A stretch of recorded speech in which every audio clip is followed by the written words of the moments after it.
non-profit UN accredited organization committed to 100% renewable energy for all, used efficiently and wisely. We have individuals and corporate members in over 110 countries.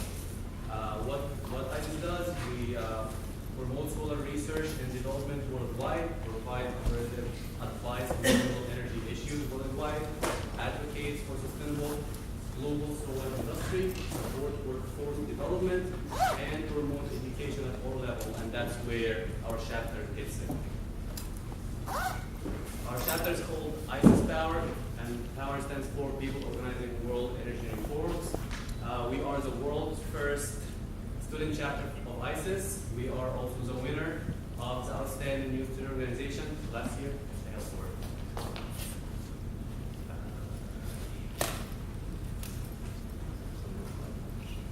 This is the word. This is what we got last year. After 2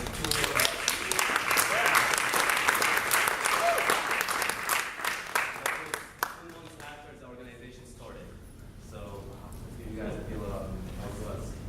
Okay, our mission is bringing students from all disciplines together, raise community awareness about renewable energy, establish international connections, provide leadership and volunteering opportunities, and provide mentorship to all students at any level and from all majors.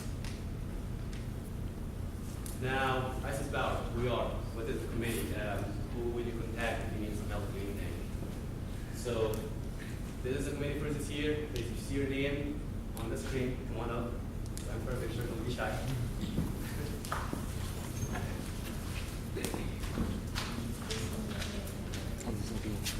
Okay, so again, my name is Taher Hussein. I'm the president for this year.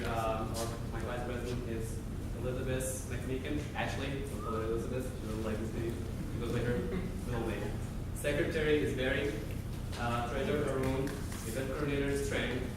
Webmaster is Expo. Webmaster is Expo. No, we don't have a webmaster right now. Expo is Jamie.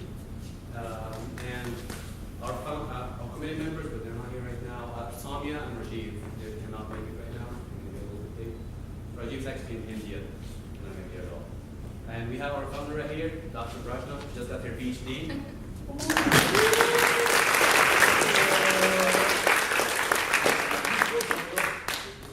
You graduated, just graduated less than 2 months ago.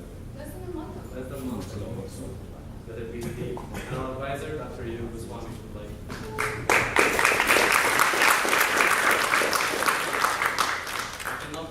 Chance, so take a picture with everybody, so you can, please.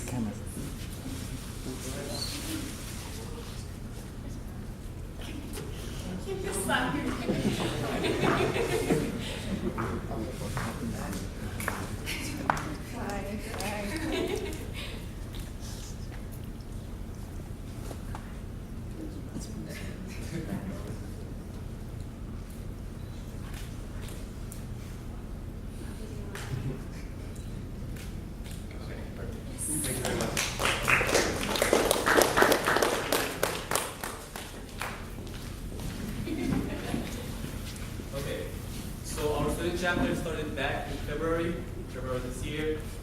We started with 7 members as a unique organization. By April, we won the Outstanding New Student Organization Award. By June, we actually got 100 members. And that was in the old roster field using involvement. Then we moved to the new system because we just have we don't like to keep one system for more than 1 year. So now we moved to pulsing. So we started moving to pulsing in July. This past July. And as of today, we have 103 members. 104. It changed again. We got 104 members. Every hour. We get members every hour, literally every hour.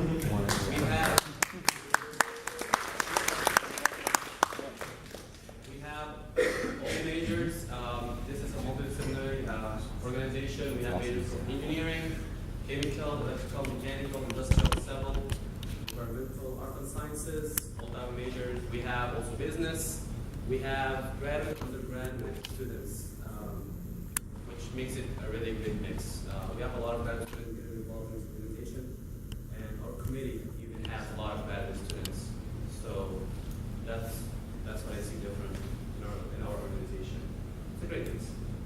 Now, how would you join us? How many of you have used Pulsing?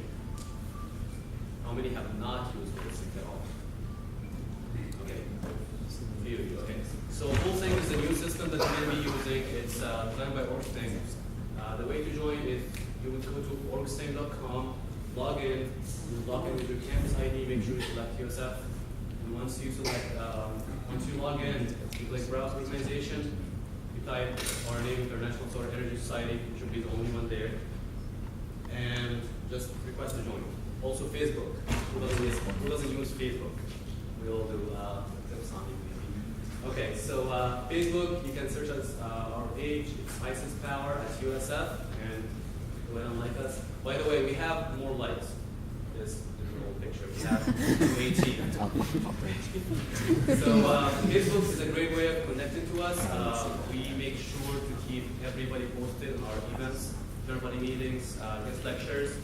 And if you have any questions, that's a fast way. Just send us a message and we'll reply as soon as possible. We also have our website. It's called isispowerusf.pad.com, and you will find more information in this one. We'll have the officers, their email address, and a little bit more information. And tentative schedule. All right, what we did last year. Since we started in February, we didn't have a lot of time, but we actually managed to get a lot of tours, community service, and social events happening. As far as tours, we did Flex House and Solar Fair Tour, Tico Bayside Power Plant, Waste Energy Power Plant. As far as community service, we did the Renewable Energy Awareness Program, the Solar Day at Shell's Elementary, Social, went to People Ready, and went to Mr. Thunderbucks. Now here are some pictures. This at the Tico Power Plant. You see how many actually engineers and non-engineers were actually there. That's my little brother from the side. He wanted to be an engineer, so we gave him this opportunity to see what actually engineers does before getting in. This is Flex House. How many of you have seen the Flex House? How many of you have been inside the Flex House? Okay, so we have a lot of people that love this. So this is a picture of the Flex House from inside. It's just a regular house. It's a net zero house. Pretty much what's being produced. The house produces energy, and then the house uses the same exact amount of energy. So it's a net zero, and it was on oxygen. This is the solar field, and that's Jamie trying to explain how the Warburg Miller works and how the tracker work as well. This is our awareness program. We just had a table in front of the library trying to educate just have students about renewable energy, solar energy, voltaic, wind. Did it Shelley's elementary, we had some posters for kids to show them, educate them about renewable energy. The second day, that was outside. We actually had a lot of fun there. People breeze. We had a lot of students showed up there, and it was a lot of fun. And that's fair. We love solar so much. It's 2 buttons. Anyway, now we have a guest speaker, Dr. Yogi Goswami. He's our, as I said, he's our faculty advisor. He is a distinguished USF professor. He's the co-director for the Korean Energy Research Center, and he was the president for the International Solar Energy Society, the Expo organization, back in 2004-2005.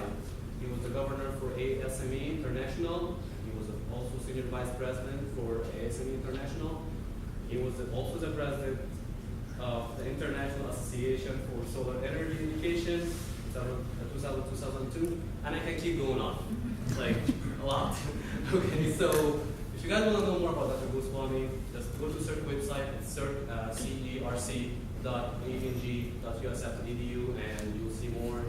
There's a lot of patents and a lot of papers, a lot of written papers. If you're wondering, really, I think we're going to Dr. Goswami. So yours. Okay.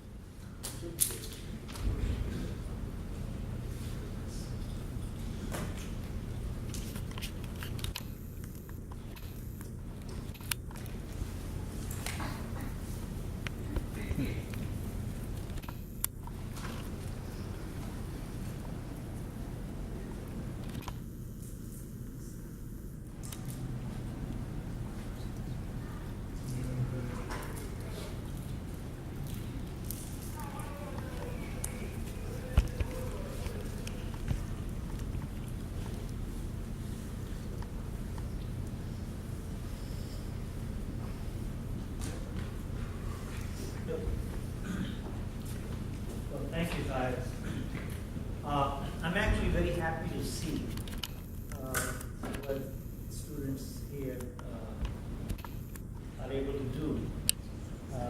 And there's so much interest, and that's not just in the College of Engineering, but throughout the campus. So very pleased to see that.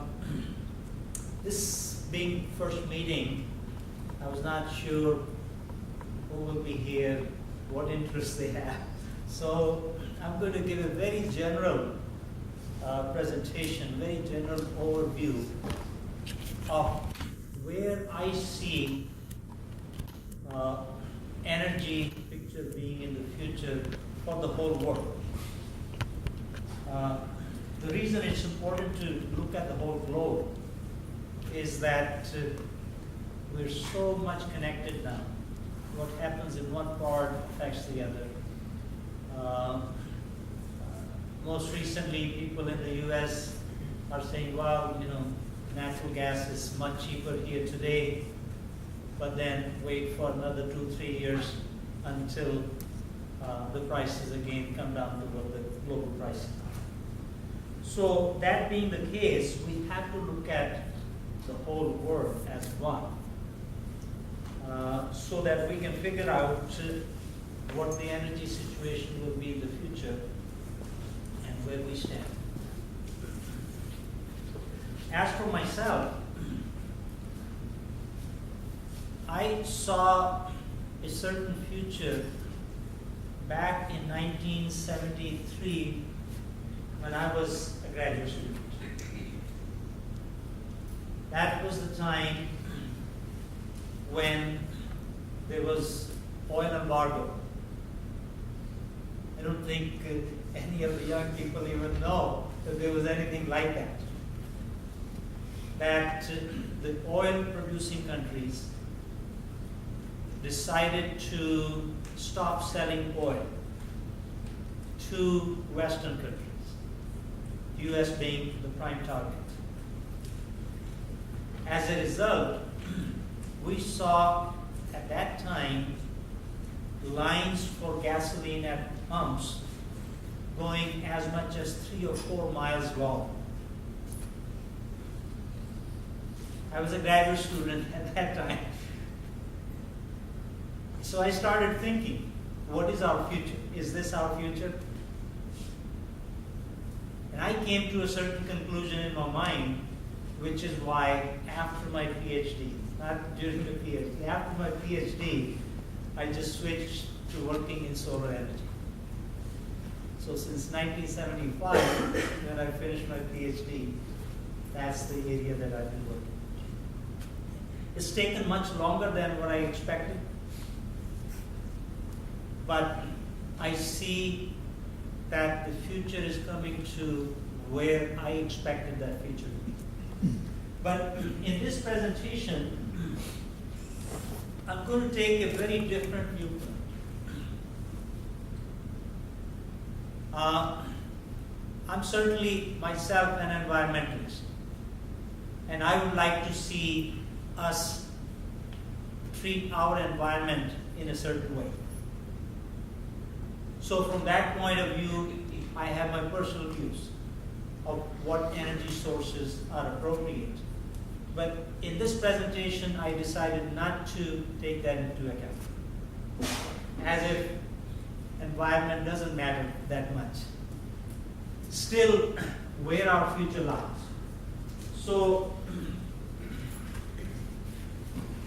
before we talk about the future, we have to look at the past. And here, our U.S. Department of Energy, it has a division called Energy Information Administration, EIA. So you can go on their site. They usually have very good data. And their data, especially for the past, is quite accurate. Future, we don't know. So we have to make certain assumptions to see where it will be in the future. So here's what they have. And based on the past data, they said, well, up to about year 2000 or so, that the average annual increase in energy consumption in the world, not just in the US, was about 2% per year. One year it may have been 1.9%, another year 2.1%, but it was right around 2% per year. So when they projected energy use for the future, it was logical for them to assume that our energy use in the world will continue to increase at 2% per year. However, from 2000 to 2008, the global energy use increased at not 2% per year, but 4% per year. All of a sudden, the whole world's energy use doubled or increased double, mainly because of very large increases in China and India, which are still taking place. However, from 2008 to 2011, that increase dropped to 2.1% because in countries like the US and Europe, because of deep recession, the energy use actually reduced. It was negative. But that has now changed again, so that it's started to grow again from 2.1% on. And I expect that for a while it will continue to increase at larger rates. Because India and China and Brazil and others and I'm not even talking about Africa right now, but eventually it will start to increase in Africa also. So that being the case, I said then a conservative estimate will be that we will continue to increase global energy at a rate of at least 2%. So let's assume it's going to be only 2%. With that increase, our energy use will double from what we're using today. It will be twice as much in 35 years, and it will be 3 times as much in 55 years. Very simple math. You can just raise 1.02 to the power 35, you get 2. And you raise it to power 55, you get 3. So, now we have to see where this energy is coming from and how much of those resources do we have. So I thought, okay, let's just assume that our energy use is going to remain the same as we have today. Even though we know it's going to double in 35 years, triple in 55 years, assume it's the same, and then see how many years can we go on the way we're going on to. So, looking at, I just put this 2009 fuel shares. Says renewables, that includes biomass, hydro, solar, wind, everything, at about 13%. Coal about 24%, natural gas 21%. So the fossil fuels combined about 80%. And the rest comes from solar and nuclear. So it's interesting, when I was putting this together the other day, I decided to put a slide for 2011. Now our renewables, solar, wind, they are all increasing. But before I show that slide, I want you to guess how this would change. Up to that point, up to 2009, The percentages, if you look back for 10, 20 years, 30 years, they were approximately the same. But from 2009 to 2011, okay, you can guess in your mind and then see the results. Where is the maximum increase? Coal. Coal went from 24% globally to 29%. Renewables remained about the same, 13%. Nuclear went down to about 5%. Oil went down. That's because China's electrical generating capacity in year 2000 was about 25% of what we produced in this country. 1/4. Today, it's more than what we produce in this country. And 80% of that power is coming from coal. Now, still, it's, if you add it up, it's about 80% coming from fossil fuels. So if we look at these fossil fuels, okay, I've got these numbers for US also, and combined it's still about 80% from fossil fuels. In our case, natural gas is more, it's increasing. Fortunately, coal is not increasing as much. So we have to look at these fuels as to how much of these fuels do we have. The proven oil reserves, the two sources where they keep publishing data about oil reserves. One is International Energy Agency, IEA, and the other is BP. And their numbers pretty much match.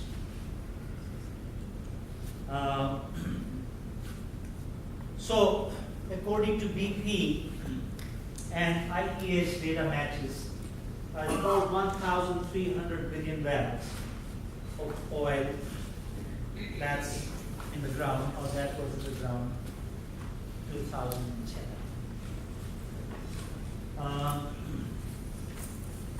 And the production rate in 2010 was 80 billion barrels per day. So if you assume there's no increase in the energy use, same production rate, divide the reserves by the production, that gives you that all of the reserves will last for about 45 years.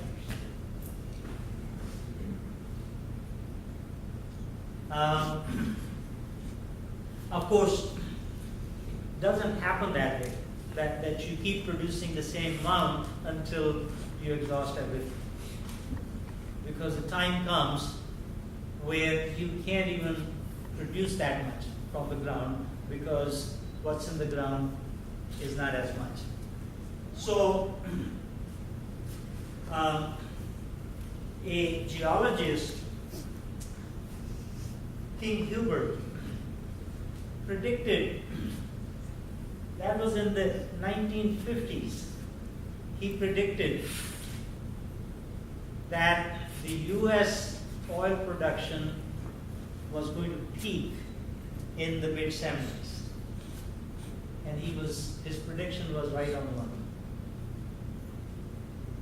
And he used this method of prediction based on what is estimated in the ground and how fast you can take it out. So if we apply that method of King Hubert to the global reserves, now here, I'm not saying that the total reserves are whatever is in the ground is only 1,333 billion barrels, as BP says. So, well, maybe we'll find more. Maybe it's 2,000, not 1,300. Well, if it's 2,000, we peaked in oil production in 2004. So, well, maybe it's even more than that.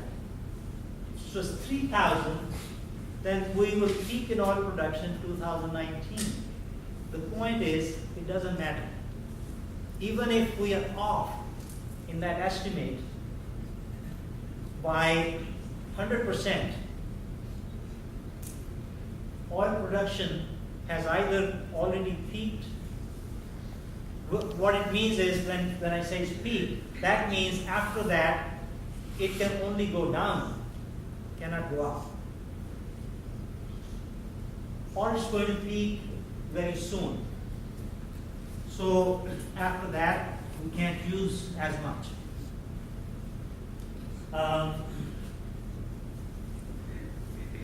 Now, the U.S. Energy Information Agency estimates that all the recoverable, whether we have discovered them or not, are somewhere to 3,900 billion barrels. So no matter how much, we will peak in oil production within this decade or the next decade. And in fact, here is data from BP. This is the actual data. And as you can see, from about 2004, oil production hasn't increased. The total oil production in the world hasn't increased. It's gone down slightly. So, our energy use is not going to remain the same. It's going to continue to grow. So that means oil use will have to go down. Then you say, well, natural gas, especially in this country, we found a lot more natural gas than we thought we had before. Although, what we have found here, when you add it up to the global reserves, it doesn't increase very much. So that's where, and that's why I say, well, it doesn't really matter. Whatever reserves you think we have, let's double them and see what conclusion we come up with. So natural gas, the proven natural gas reserves in 2009 were 187.5 trillion cubic meters. If we add up the additional, it's going to increase that amount a little bit, but not much. So that gave, in 2009, reserves to production ratio. Reserves to production ratio is if you divide the reserves by the production in that year. That means the production will not increase at all from that year onward. Then how many years will those reserves last? So that was 62 years. But natural gas production has been increasing globally at 2.5% per year. So if it continues to increase at that, well, then the proven reserves will be gone in about 40 years. Again, the same logic will apply that you won't keep production at the same level. You won't be able to, and you have to start going down. So then you say nuclear power will save us. Now here's the situation about nuclear power. That known reserves of uranium are 2.3 to 3.2 million tons globally. And the present nuclear capacity is about 370 gigawatts. And it takes about 22 tons of uranium to produce 1 terawatt hour of electricity. So again, dividing one by the other, I took 2% annual growth because IAEA, that is International Atomic Energy Agency, projects that nuclear power will increase at about 2% per year in the world. So that means these reserves would be gone in that much period of time. Well, we may have more reserves. The U.S. Energy Information Agency says that discovered and undiscovered reserves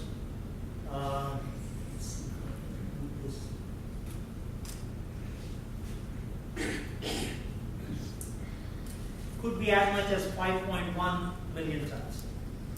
Then even they will be finished by about 2050. Of course,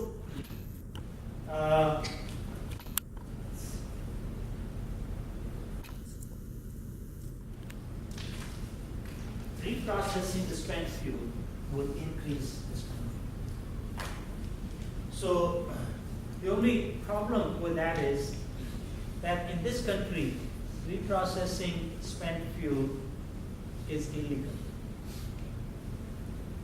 because we are concerned that that's where plutonium is derived. And we wouldn't like other people in the world to be doing that also. So, plus the cost increases. So, the point here is that right now nuclear is about 5%, and we see that sometime in the future the reserves of uranium will also be gone if we continue to use the way we're using. Now, some people tell me that, well, we have a lot more uranium reserves that's in the seawater. However, if you try to figure out how much it will cost to extract that uranium from seawater, economically, it will not be able to compete. So then you say, okay, we have coal. And in fact, coal, there's still a lot more reserves. In 2005, the reserves to production ratio was 164 years. Average annual increase was 2.5%, which reduces this to 120 years. But even 120 years is a long period as far as we are concerned. I don't know, I may live for another 50, 20 years. Who knows? You guys will live longer than that. But I'm sure that you're probably not going to live forever. So this is a long period of time for coal. However, this is where we have serious environmental consequences. And so the question is whether we can continue to use coal in that way, even towards the river. We've seen that all of the other fuels we could be using, but they're not going to be able to provide our energy needs, even considering what we are using today. Not even thinking that we will double our energy use in 35 years, we'll triple it in 55 years. So, this is something that a group was formed in Germany, the Advisory Council on Global Change. They looked at the energy needs in the world and the energy resources available, and they came up with this graph here, which shows that in year 2050, this much part is from energy efficiency improvements and conservation, but the rest, 50% will come from renewables and 50% from fossil fuels and nuclear. And so that was their conclusion based on a different type of analysis. But you saw, based on what I've shown you, our needs versus what reserves we have for fossil fuels.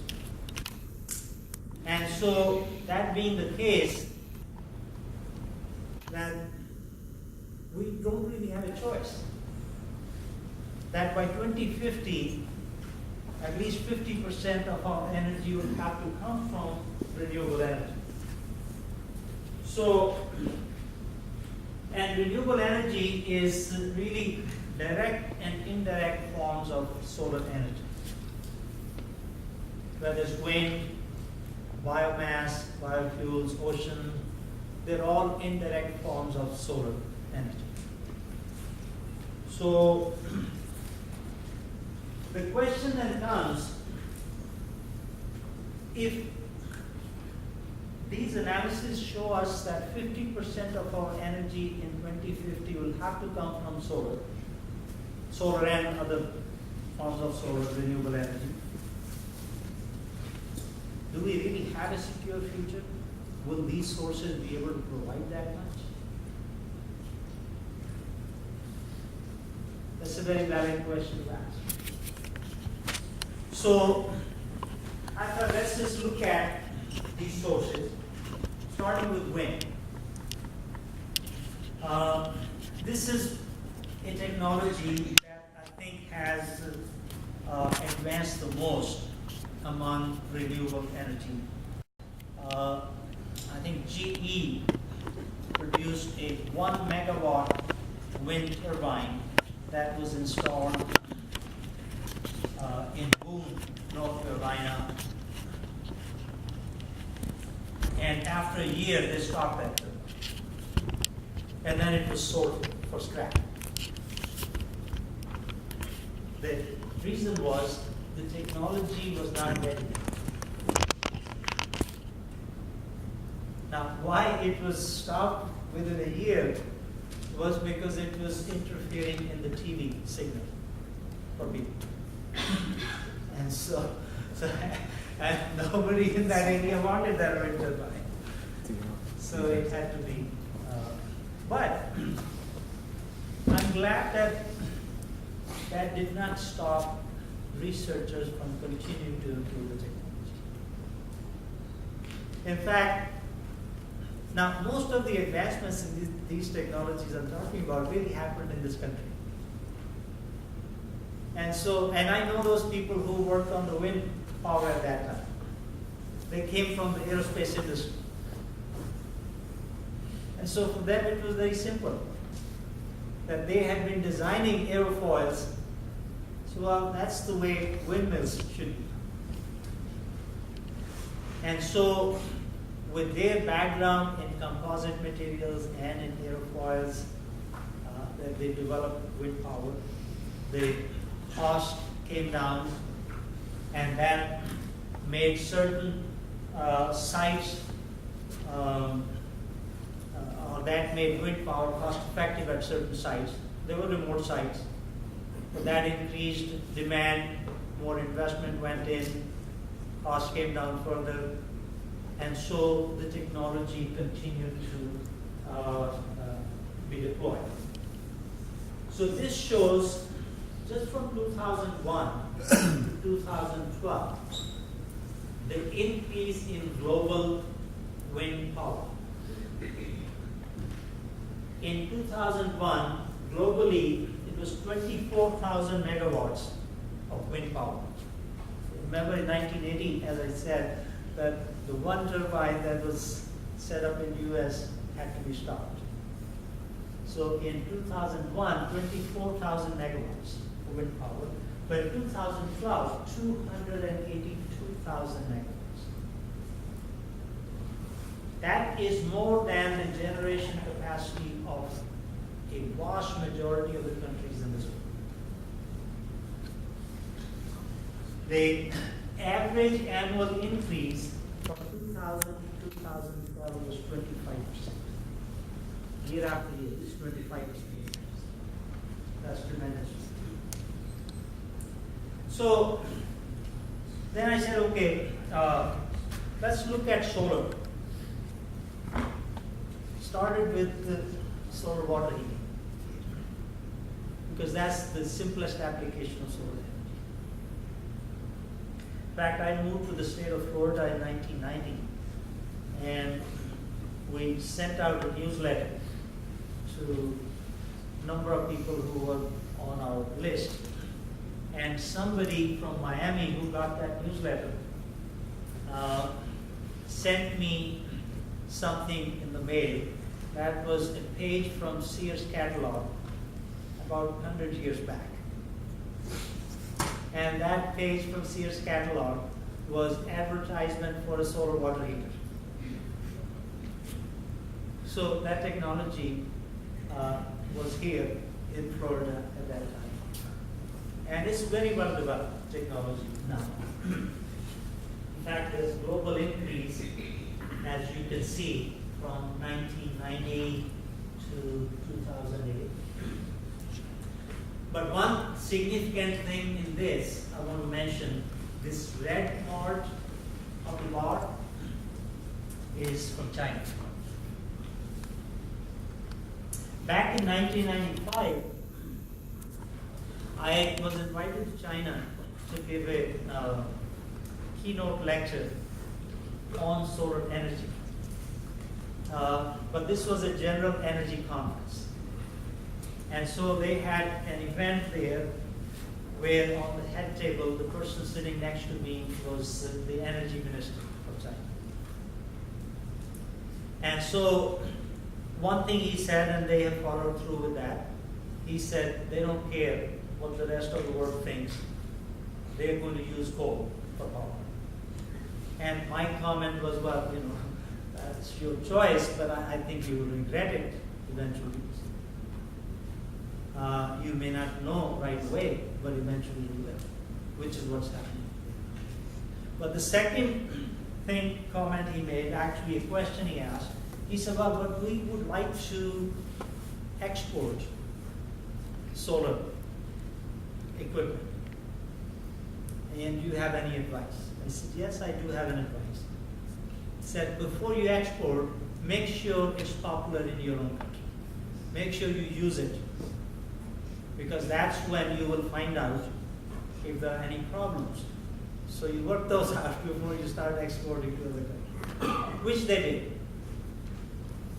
And so the solar water heaters, they started selling in mass quantities within China. And they were able to reduce the price to now 80% of the global market for solar water heaters is Chinese.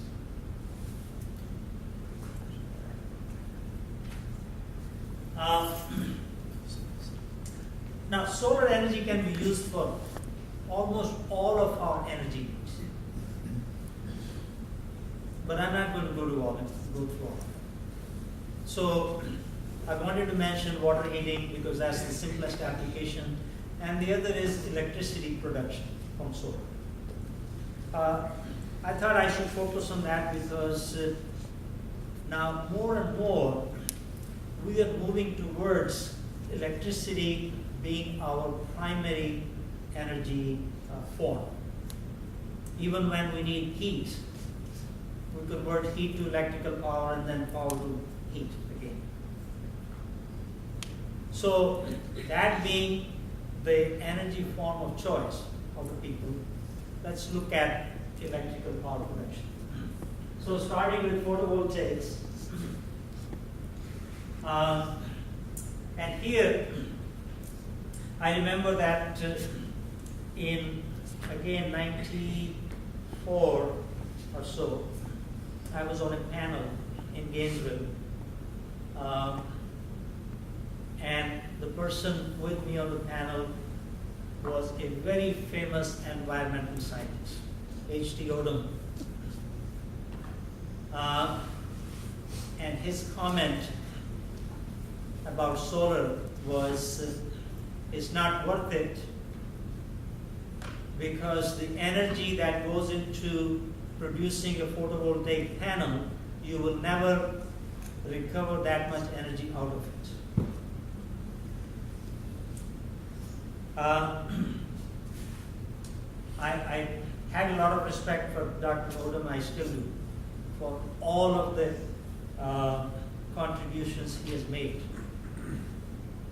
But on that one, I said, you're just a few years too late giving this comment.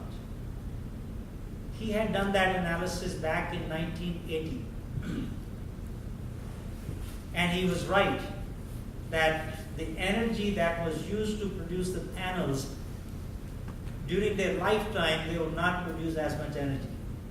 So his advice at that time was stop wasting money on photovoltaics. But I'm glad we did not listen to him. That research continued. And for that matter, it's not just him. I mean, I said a few things at that time that taught me later on that, I could be saying that because of limitations of my own mind. But I should not project those limitations on other people, the future generations, who have very innovative minds and they can solve problems that I know I can't. So we continued doing research in photovoltaics. Efficiencies continued to go up and the cost continued to come down. Before that, there was really no reason to reduce the cost because the main use for photovoltaics was in the space program. And the space vehicles, no matter how much these PV panels cost, that was a minuscule part of the total cost. And so nobody cared. But then, because we started looking into our terrestrial use, that we had to reduce the cost. So, to answer that Dr. Odom's thing, at 1994, the energy payback period for photovoltaic panels was less than 5 years, while the lifetime had increased to about 30 years. So, but the cost started coming down. One other thing that actually became a catalyst in reducing the cost of photovoltaics was when architects realized that they could use photovoltaic panels in the design of buildings in a way that the panels actually replace some other material that they would have used. For example, they could form part of a wall, they could form the roof, or some other component of the building. So that meant that the cost of that PV panel was not what you paid for it, it was that minus what you would have had in their place. And so that made PV panels cost effective in buildings, and the demand went up. As demand went up, the supply had to go up, more investment went in, and the net result was the cost started coming down. So you see these applications where before we had not thought that you could use PV panels, but now PV panels could be used in these applications. And the production and the deployment of PV panels started to go up. One other thing that was a catalyst in reducing the cost of PV panels, or price of PV panels, was the city of Sacramento. The electrical utility company over there is owned by the citizens of Sacramento. It's called SMUD, Sacramento Municipal Utility District. And so, and citizens were saying, we want more solar power. And so the city made an offer to companies all over the world. While the price of solar panels at that time was globally, commercial price was $6 a watt. Their offer was, if some company would sell it at $3 a watt, they would give them free land to set up their factory. They would give them a lot more incentives to do that. None of the large companies took that bait. But one small company said, we'll do it. And they got the land. Eventually that company went out of business. But all of a sudden, all of the companies reduced their prices to $3 a watt. And so since that time, the prices have been coming down.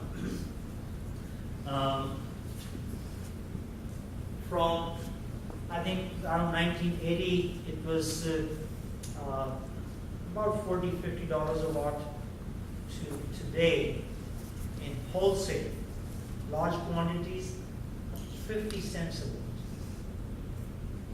So the average annual increase from 2000 to 2012, 43%. And from 2007 to 2012, 61%. And the global capacity of photovoltaics in 2012 was 102,000 megawatts, or 102 gigawatts. There's one other way you can produce electrical power from solar. It's called solar thermal power, or concentrating solar power, CSP. This is interesting because almost all of the electrical power we produce in the world is produced as thermal power.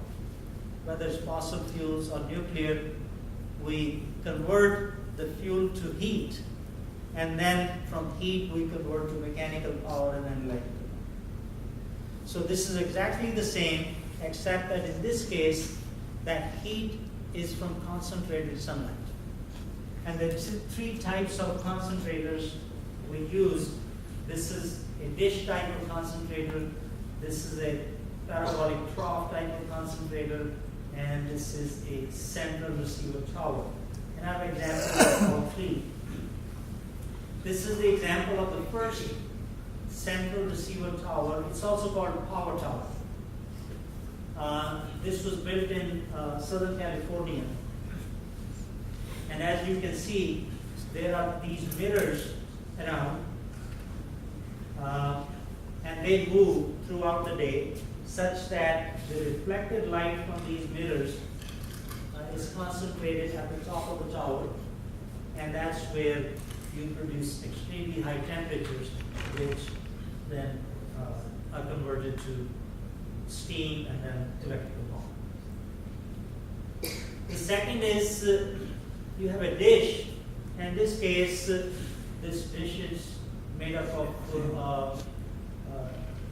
the small mirrors attached on a structure that gives a parabolic shape, where the reflected light is concentrated at this point, and in this case, at the back of it is a Stirling engine, and so you produce electrical power. And here, actually, Stirling engine is connected to an alternator, so you produce electricity directly. The third type, again, this plant was also built in Southern California. In fact, I took this picture around 1986 or 87. And that plant, they built in stages, but by 1990, the total electrical capacity of that plant was 354 megawatts. Now, the owner of this plant today is Florida Power and Light. They bought this plant about 7 or 8 or 9 years back. And they were learning from this plant. Then they had plans to build in some other countries, Spain especially.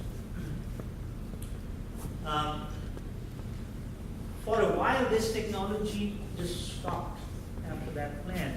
The next one that was built in 2007. Part of the reason was, and this is interesting, that sometimes reasons have nothing to do with why something stopped. In this case, the company that built that plant, they saw that if they could get the economy of scale, that they could reduce the cost to where they would not need any incentives or subsidies. And that had to do with it was a regulation called PURPA, Public Utility, Regulatory Act.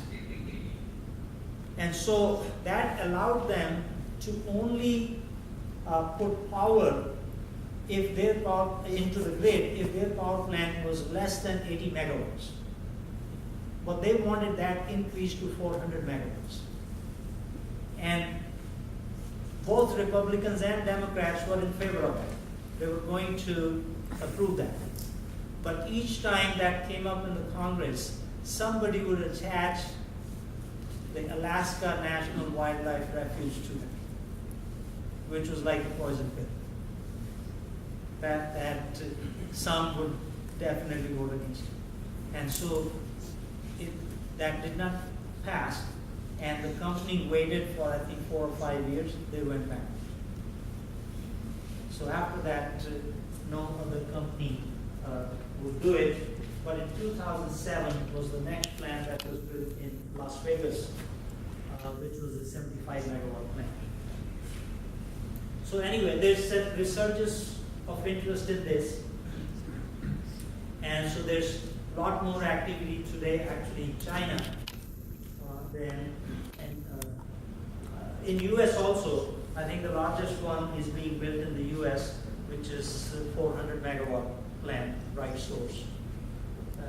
It's interesting that this Bright Source was founded by the same person who founded the earlier company that built the plant that existed in 1990.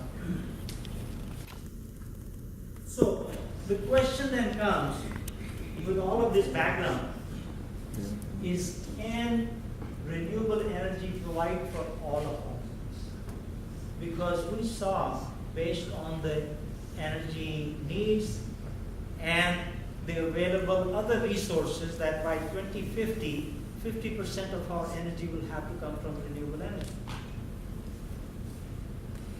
Now, if that is solar mostly, how much land area would we require to produce that much energy? Now, I know that there's some students here who have been in my class and they can do back of the envelope calculations, they can tell you something. But when I ask that question, and you can start to think also, most people think, well, we may have to cover all of the land that we have in the world with solar collectors to produce that much energy. Because all power needs and energy needs in the world are huge.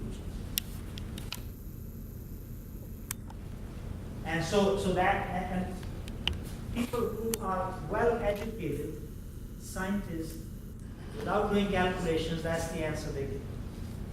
But just the back of the envelope calculations tell you that to provide all of the energy needs, this is the land area that you need.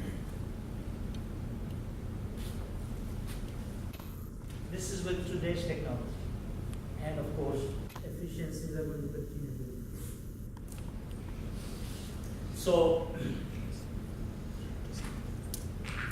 that means only renewable energy provides a sustainable future for everyone. And we can provide that with solar and indirect solar power. So in conclusion, solar or renewable energy can provide a sustainable energy future, and then environmental sustainability will follow the energy sustainability. And that by 2050, I fully expect that 50% of our energy will come from solar and renewable energy. So with that, thank you.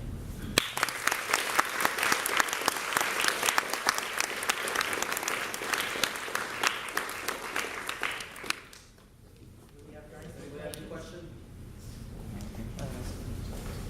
I got a question about the future of storing the energy.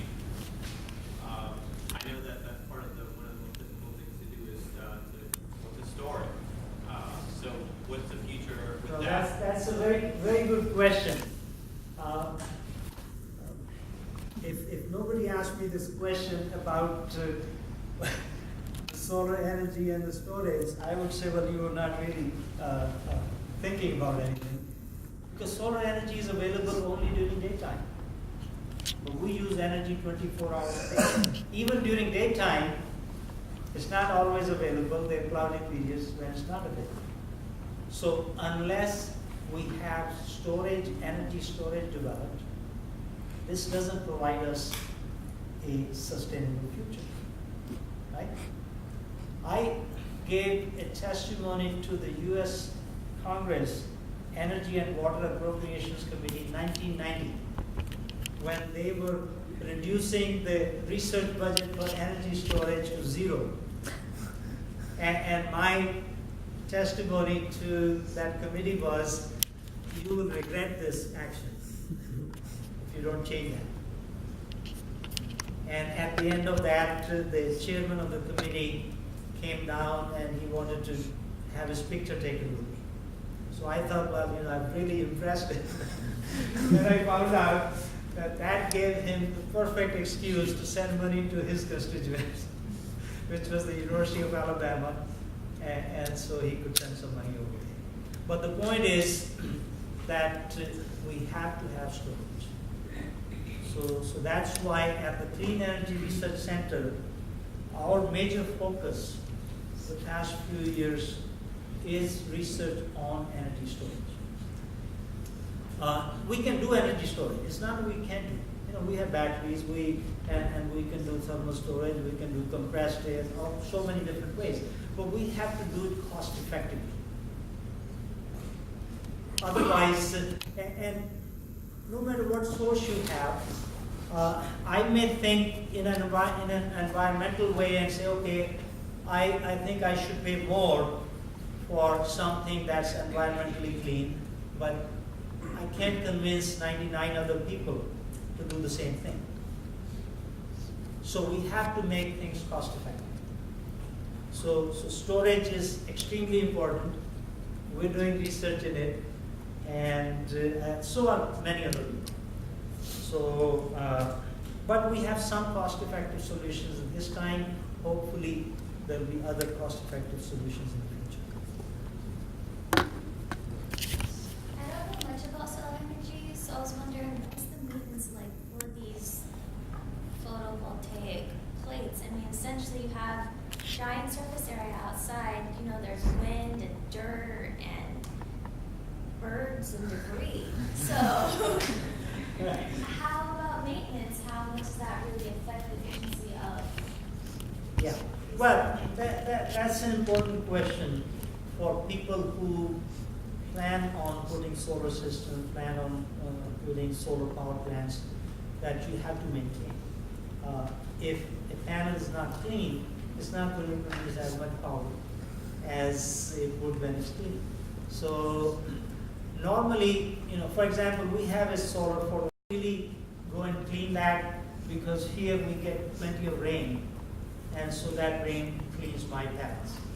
But if I had that system, say in Middle East, Saudi Arabia, those countries over there, then I know that I would have to clean those panels because the dust in the atmosphere is so much that it starts to settle. So maintenance is a part of it. You have to take it. Let's see, yes. Yeah, I have a question. What's the percentage right now of usable energy from using the solar panels? Could you speak up a little bit? How much energy can we get back from using solar panels? Like, what's the From? percentage? Solar. Solar panels. Oh, the conversion efficiency? Yeah. Yeah, okay. The photovoltaic panels that are commercially available, the efficiency varies from about 10% to almost 20%. In solar thermal power, the plants that are operating around the world, the efficiency is somewhere around 20%. Now, can this efficiency go up? Yes, definitely, and that's why we do research, that this efficiency can continue to go up. Now, that's based on the concepts we have today, that we know work. But we're also working on futuristic concepts where efficiency, at least theoretically, is much, much more. In present concept of photovoltaics, a silicon panel can give you a maximum efficiency of about 30%. A single crystal, a single junction. Multi-junction can go higher. But we're working on a concept called nanoscale antennas or nanoscale rectangles, where the theoretical limit is more than 80%.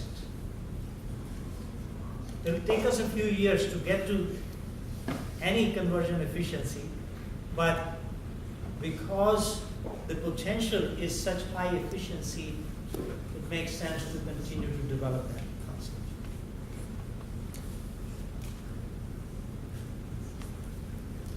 Early on, photovoltaic panels had a high degradation rate. In other words, just without the bird droppings or anything like that, they degrade over time. What is the current degradation rate of panels?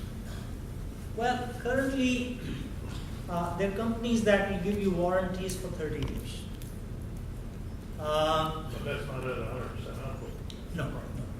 The yearly degradation is somewhere around 0.2% to less than that. So if it's 0.2%, that means in 10 years it'll be down 2%, and 30 years 6% from what it was producing initially. So that's actually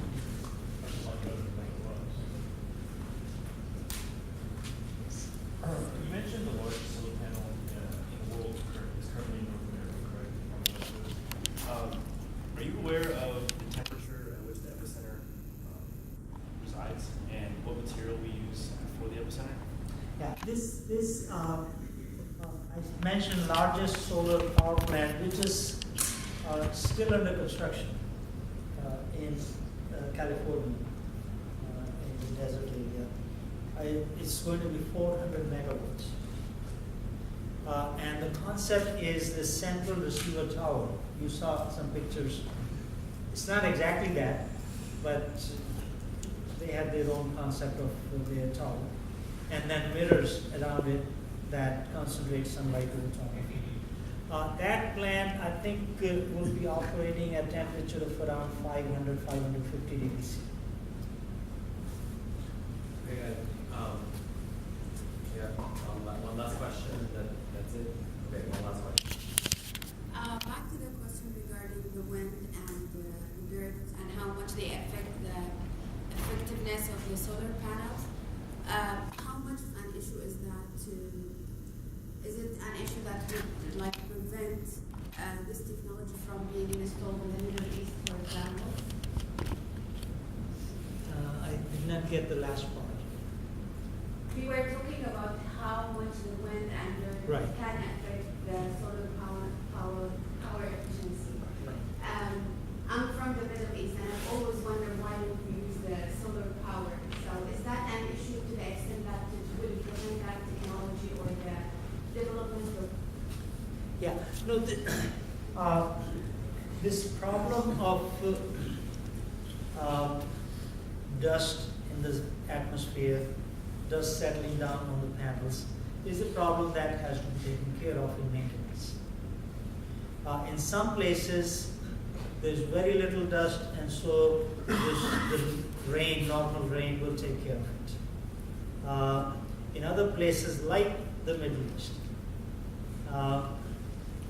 that is a problem that you have to take care of it in active ways.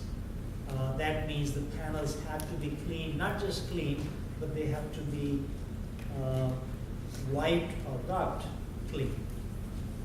Part of the problem in the Middle East that was found out, that the dust that was depositing on the panels was actually sticking to the panels. And that was because there are these oil particles in the air, and then when they mix, that dust and it becomes a cake. That has to be removed. So we learn from experience.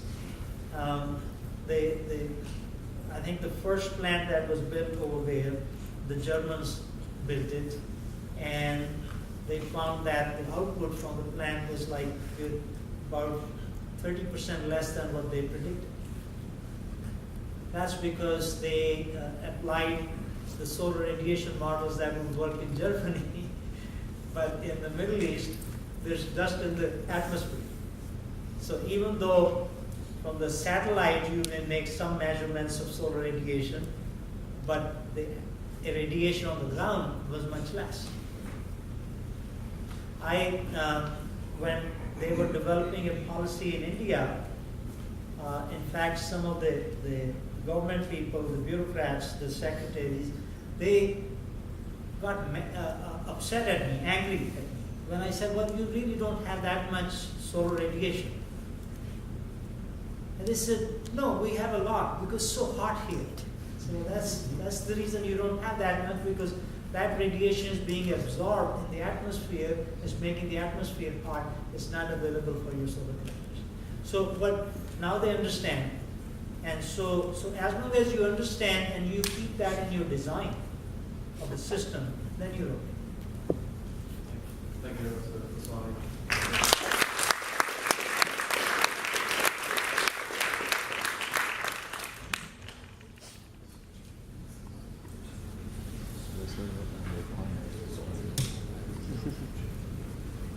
I did that. I want to learn more about AI stuff. Yeah, sounds cool. Yeah, that's 60.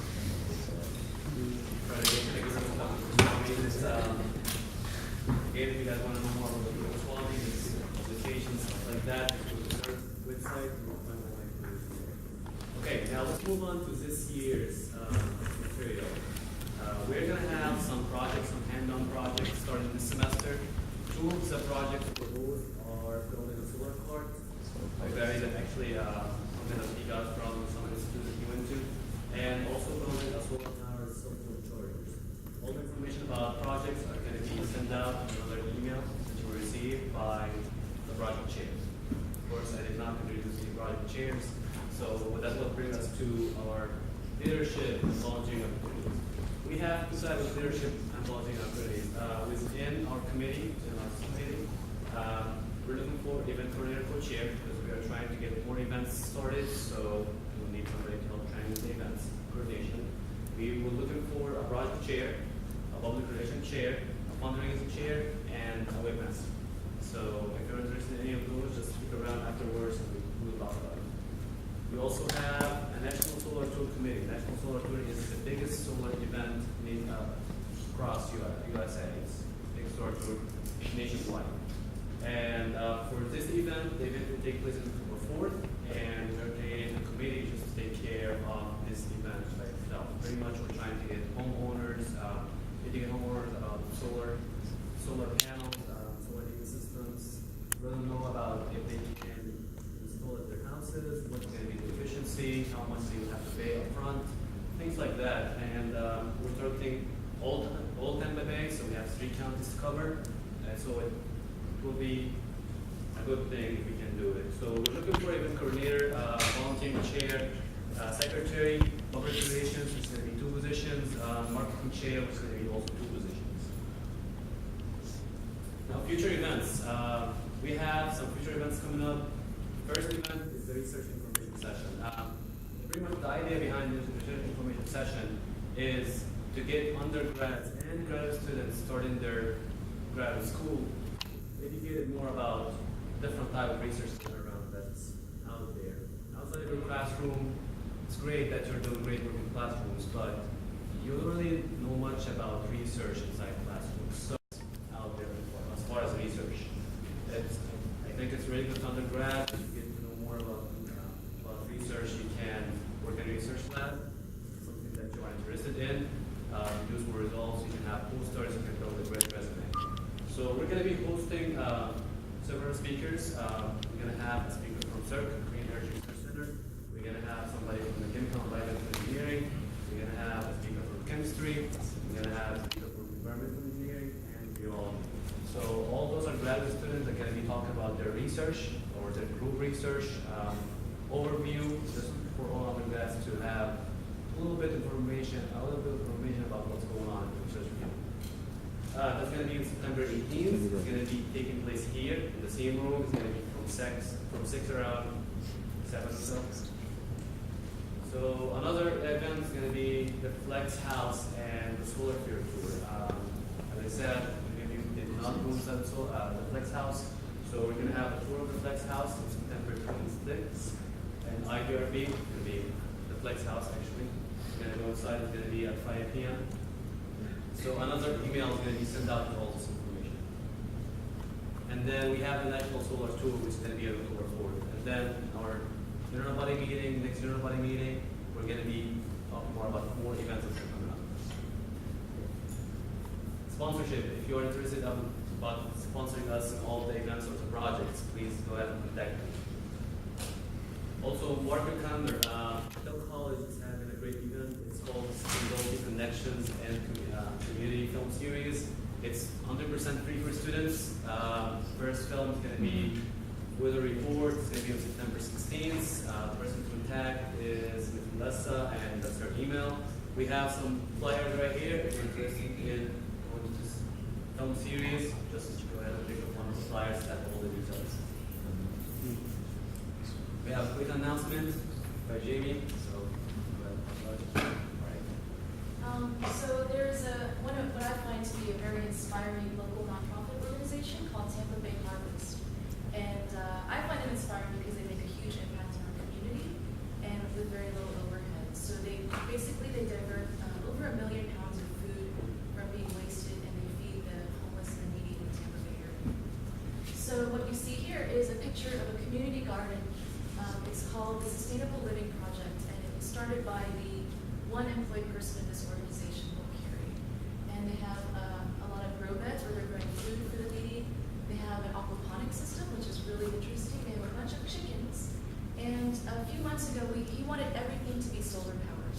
So a few months ago, we installed a 1 kilowatt off-grid system, which you see us doing a little installation over there. He actually had a volunteer who happens to be a master electrician in the city.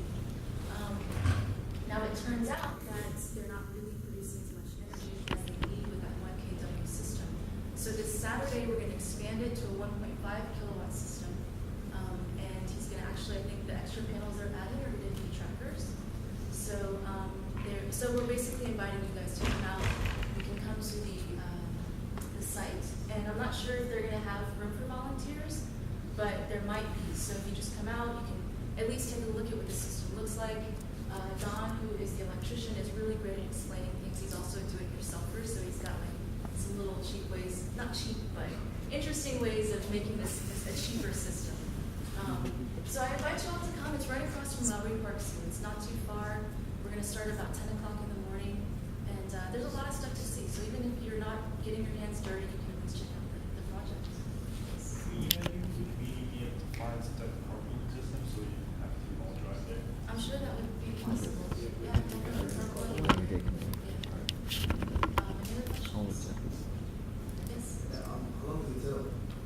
How long is the what? How long will it be out?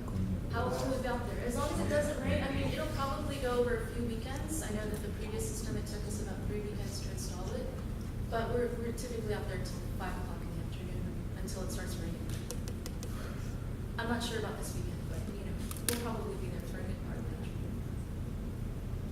Any questions? I strongly encourage you to come. And also the National Solar Home Tour, if you guys can volunteer, it's a really great event. The first year we did it, there were a few hundred people that came out from the whole entire Tampa Bay area, and we had some guest lectures, and they really were excited about solar energy. We actually had a system sold from that event. So I strongly encourage you guys to volunteer, and it's really exciting. So, thank you.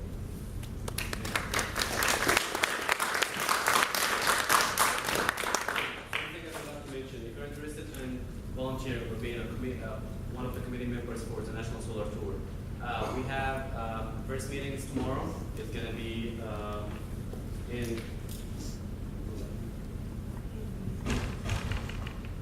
it's going to be in EMB 261.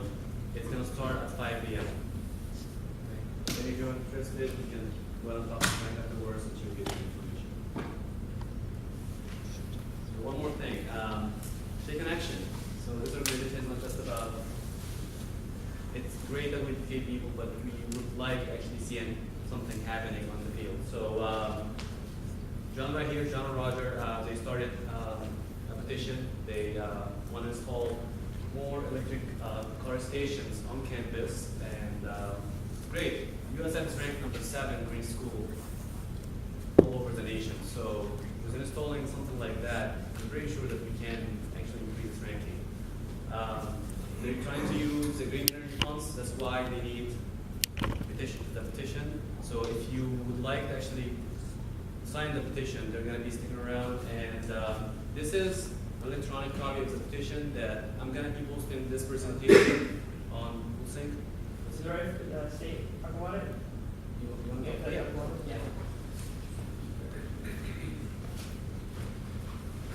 Well, I told Taher a lot about this, but as of very recently, I've made a lot of modifications to actually what the proposal can be. What I've said here and what Taher said isn't wrong, but I've added a lot to it. So what we're planning on doing is actually building in the solar carport that already exists on campus. We're planning on building a solar car charging station. Now, the specifics of it I can explain if should you wish to ask, but working with Dr. Stefanakos and the Patel School of Sustainability in Parking and Transportation, I was able to dispel the myths that we've had on campus, saying that we have enough electric car charging stations, saying that we already have some at the solar carport. Now, these two misconceptions that we've had on campus, if you want to get any more electric car charging stations, people will be like, oh, we already have two and people are using them, or there aren't any cars there. You know, the typical thing that you think if you haven't really done research. But the data, as I have, shows that, we have actually been in the electric car industry making strides in adoption. And also, the project we have is actually more of a demanded thing on our campus. So what I'm trying to get at is that, as Dr. Goswami points out with solar power, that it is, as other non-renewables would not be our future, as renewables are our future, the best way, I think, personally, to go about our energy usage is in our cars, which is one of the biggest sources of our oil consumption. And pollution, of course, in the air, since it's non-point almost. What I'm getting at is if you can sign this petition, and more importantly, if you can share this with people. I have paper copies, which you can yourself make copies of and get signatures. If I can compile a total of 1,000 signatures before I submit this to the Sustainability Fund on October 15th, I would like to, from the U.S., SGA Senate, I would like to get a resolution that would be on the part of SGA and the students of USF saying that we want electric car charging stations and this is the future that we want. So if you're in support of this, it would be my pleasure to, I'm not sure, do we go ahead and just pass it around or We can pass it around now, we can just leave that to worst. If you want to sign it, you can just come up to John and then just go ahead and sign it right away. Yeah, if you guys wouldn't mind signing this, You and still have this this form, right? Yeah, the form is online. It is usable. However, the preferred method of signatures, they would want it in hand, you know, so they don't think it's forged. But yeah. Go ahead and try to like pass it around. Pass it So, John, how about we keep it on the side for now so people can sign in after the meeting is over, and we can move on with the next agenda. Okay. Okay. Okay? That's the plan. All right. Want to do the announcement? Yeah. Okay, so Rachana, announcement. Okay, so I would personally like to thank the out of yourself guests. We have some right with us, and I would like for you to introduce yourself and your organization very briefly. So at least we can get to know who all are here. Sure. My name is Kent Bailey. I'm chair of the Tampa Bay Sierra Club, and this is Bob Howell. He serves on the executive committee with me of Tampa Bay Sierra, and we're interested to see what you're doing here at USF and hoping to involve more students more closely with the Sierra Club, because outside of the fact that we're going to run out of energy, we're also going to destroy our planet if we don't change what we're doing. So it's great to see you guys working on this ever so important problem. Thank you.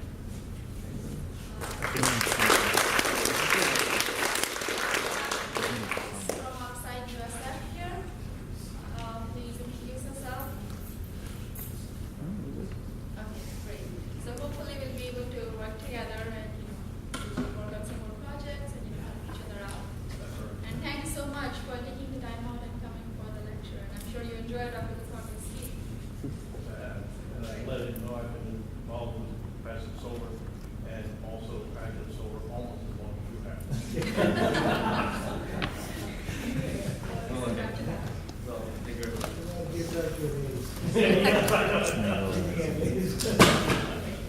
A quick recap, if you are interested in the National Solar Tool Committee, please talk to Trang, email right there. If you're interested in being part of our ISES committee, talk to Ashley.